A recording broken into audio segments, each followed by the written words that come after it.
Good afternoon. I am Tricia Stan, and I am in the chemistry department.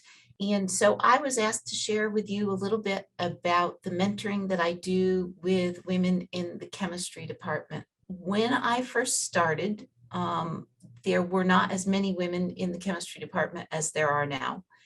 And I found that every year we had women that started as chemistry majors, and then one reason and another, they didn't stay as chemistry majors.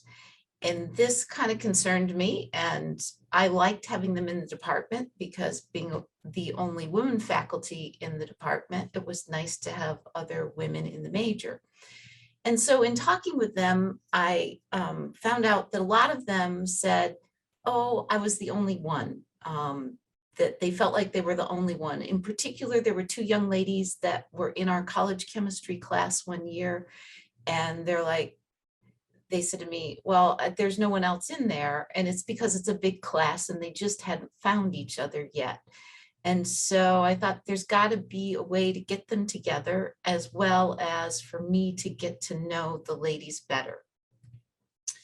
And so I just came up with the idea of getting them together. And so this has taken several different forms through the time.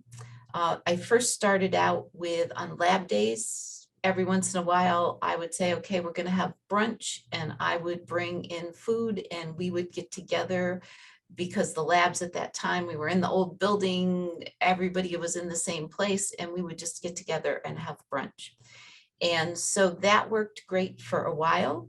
And then we didn't have lab times changed and my schedule changed and we didn't have time anymore. And so then we did lunches and just some really fun things. Here's a picture of lunch in Euler, but when we used to do it in Nussbaum, my office was at the end of the hall. So we just took tables and we took over the whole end of the hall and we had lunch. One time I even brought in a little grill and we put it in the office hood there that was meant for research but wasn't being used. And so we grilled out in the building. It was great fun. And it just turned out to be a way to get the women together so that they got to know each other, so that we started building some community. That lasted for a while. And then where we ended up now is I have what I call an office hour, and it's for my women in particular. And we just get together and I do it weekly. I've found that having it weekly, they know it's there. They can't be there every week. I span it over a couple of hours. So I start at 3:30 and go till about 5 on a Friday. And that way, hopefully, if they have a 3 or a 4 o'clock class, that they don't have both of those on a Friday and they can come for at least part of it. It's definitely drop in and leave as they have time. And what it does is they know it's there and they come when they need to. And if they have other things going on, and they all do at some point, that's fine. And so I've found that the consistency was really important for me. And usually the weeks that nobody shows up or only one person shows up, it tends to end up being a God-appointed thing that I really needed to talk to just that one person. So I've kind of learned to trust God on that part of it, that sometimes they'll be there, sometimes they won't. It's more in his control than mine. I'm just providing the opportunity. The picture here is in our conference room in Euler. We still sometimes do lunch. And I spread it out. It's not only chemistry women. If you look in there and you say, wait a second, not all of those people are chemistry majors. That's true. I invite anyone who works in the chemistry department. Sometimes people's roommates come, not trying to be exclusive, trying to be inclusive, but also knowing that I can only handle doing things for so many people. And so that's why women of chemistry, as opposed to the whole chemistry department, just trying to make it doable. And I find it's a time that I really look forward to. It's a time in my week that I get to relax and be myself with these ladies and find out more about them. And there's not always an agenda. Usually there's no agenda and we just get together and talk, and I hear about their lives and what's going on and frustrations and happy times. And again, that builds community. It allows me to know them. And what I've found through the years is by getting to know them better, I am better able to serve them as a mentor, as an advisor, as a chemistry professor, because now I know what their interests are. I know what they like and what they don't like. They feel comfortable with me. And so when I say, I need to see you, we need to talk in my office about what you're doing next year, they may roll their eyes at me, but there's no fear, there's no upset. They know they're not in trouble. They know I'm just trying to help them, even if they don't feel like being helped at that moment. And so it really has helped me build a good relationship with these ladies. Having said that, that mostly it's just laid back time that we spend together.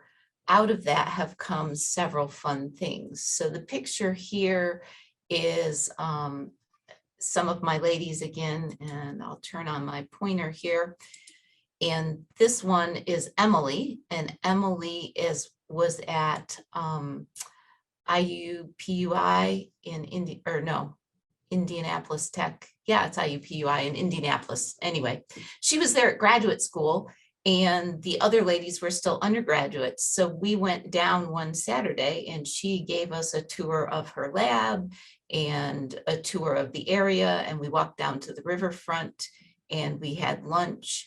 And now 3 of those 4 ladies that went with me to visit are in graduate school. And Marissa here just did her thesis defense a month ago. And because it was on Zoom, we could go. So I went. And Jenny was headed to medical school and then went a different path. But, you know, them being able to go see one of their classmates in graduate school, learning things, doing instruments that I didn't know how to do, but she did, just gave them a lot of confidence of like, oh, I can go into this, do this too, if I want to. And so some of them have, and that's just a great thing.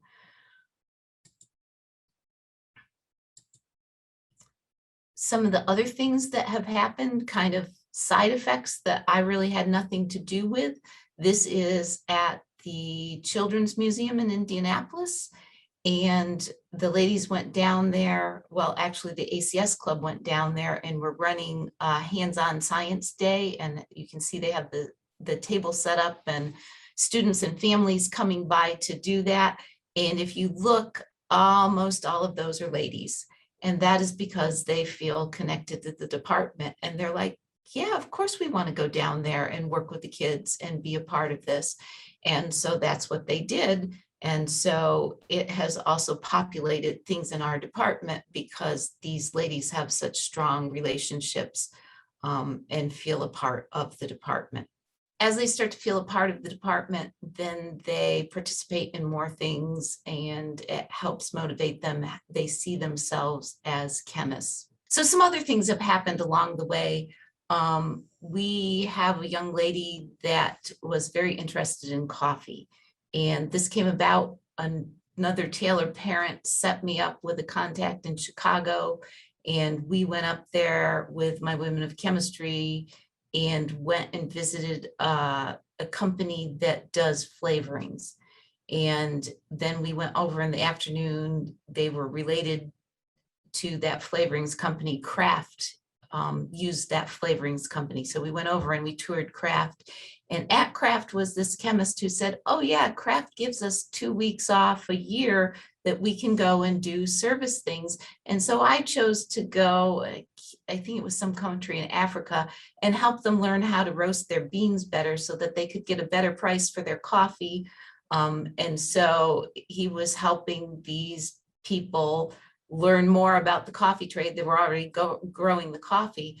But my young lady was like, wait, coffee chemistry is a thing? I can do that? And she was so excited. And so she came back, and this is part of work she did. You can see that it's a flask there at the bottom of the screen, and then a funnel, and it's got a little filter in it, and that is coffee grounds. And so it's a pour over, and they actually have some things on the market that are basically chemistry equipment to do pour over coffee. So she did her senior thesis on coffee chemistry and flavorings, and she is now out working as a flavorings chemist and has been all over the world talking about coffee and the flavors that are there and how they are produced. And so again, that was a thing that started because I had women in chemistry. I ran into a Taylor parent. It was totally a God thing. It had nothing to do with me. But I just facilitated and went along for the ride. And I knew nothing about coffee chemistry, but I was able to facilitate it because I got to know this young woman. We went to this place where she realized, oh, I can do coffee chemistry, and I can put her in contact with the right people. I don't have to be the person that knows everything about that. Another fun story, chemistry of art. So this is at the Indianapolis Museum of Art, now Newfields.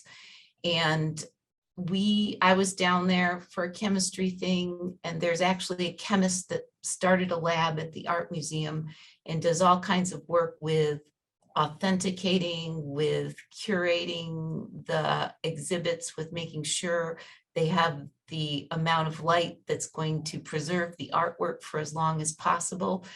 And so that gentleman who runs the lab is an analytical chemist, and he did this exhibit on chemistry of art. So we went down as a group to see the chemistry of art exhibit and viewed some of the rest of the art museum while we were there. But again, some of the ladies were interested in art. And so after we did that, we also were able to schedule to see the lab. So there's Dr. Greg Smith in the lab at the Art Museum showing us some of the instrumentations that he has. And what the ladies saw is that, hey, a lot of this instrumentation is the same stuff that we have in our lab at Taylor. I know how to use this. I could do this. And so I actually had one young lady that's kind of what she wanted to do. She wanted to work with archaeology and authenticating things, especially in the Middle East, so kind of biblical archaeology. And Dr. Smith has done a lot of things, and archaeology is one of those things. So I took her down. She's not one of the women in the picture, but I took her down and we toured the lab, and she ended up doing a semester-long project with Dr. Smith, looking at some coins to see whether they were authentic, and use some X-ray technology and other things, but it applied to what she wanted to do. If I hadn't had those contacts, if I hadn't known that about this young lady, I could have never put them in contact. Again, nothing to do with me. I didn't have the knowledge, but just by knowing them, people that I knew, I can put them in contact with people that I know or have met along the way. And sometimes it just has great results. Some of the other things that we do, this is a picture at my house, and we went and had pizza there. And now please do not get put off by the words on the slide, okay? So we're sitting around, they wanted to stay, they wanted to chat. I was joking that they were asking me about my story when my husband and I met and how we got married and dating and all of that. And so I was joking about some of the guys that I had dated or didn't want to date. People kept setting me up. And so I was always having to get rid of these people that I didn't really want to date that other people had set me up with. It was an offhand comment. I'm not against men in any way. But what happened is I said that, and a week later, I had 3 of them in my office with Dr. Stan. One of them was being stalked, is the best way to say. Unwanted attentions, they didn't want it. How do I stop this? How do I get rid of this?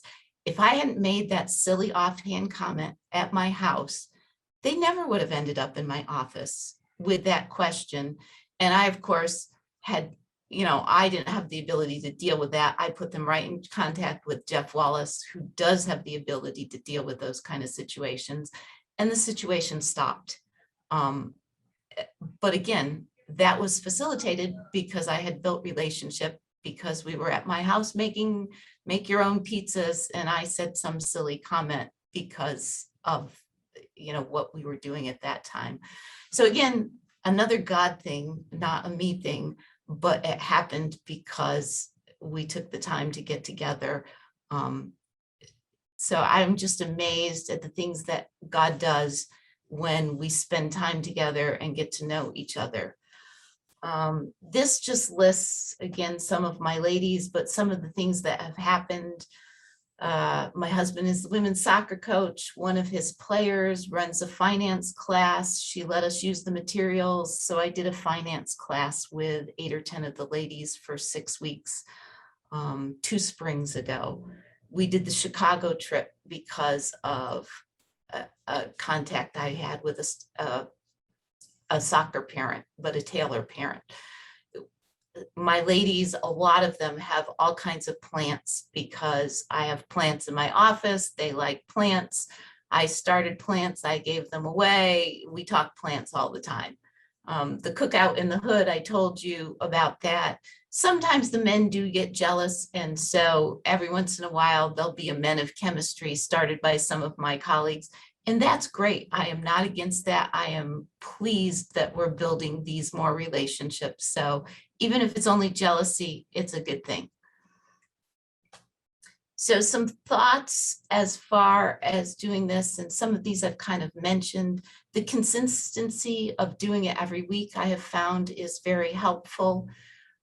Some weeks don't work, and that's okay. Sometimes nobody comes, and that's okay. And sometimes those are the days that I have a conversation one-on-one that really needed to happen.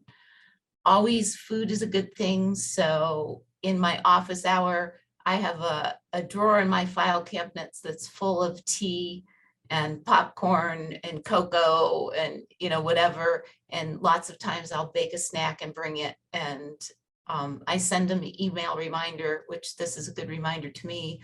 It's a Thursday, and so I need to send them the reminder that we're meeting tomorrow. So the snacks help bring them in.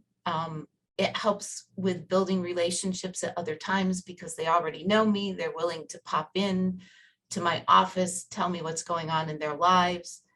God does open the doors. I mean, I've shared some things that I think are pretty amazing, but it really wasn't me. It really was God opening those doors. Having a box of tissues in your office is a good thing. They've been used many times. And it's also okay to ask other people for help. I've got a colleague right now who comes some week. I had a colleague a couple years ago who came every week, and she just really helped out and brought snacks sometimes. Asking outside people, like asking Jeff Wallace for help in that one situation. You don't have to do it all. Sometimes it's just knowing who to ask and being brave enough to say, hey, I need some help with this. But it's been a really exciting thing for me. It's been a time that I've really enjoyed. And so anything that I can do to help somebody else, or if you have other questions, I'm happy to answer those. It's been an amazing experience for me. God has blessed me so much by just being willing to meet with some of my majors, who I like anyway.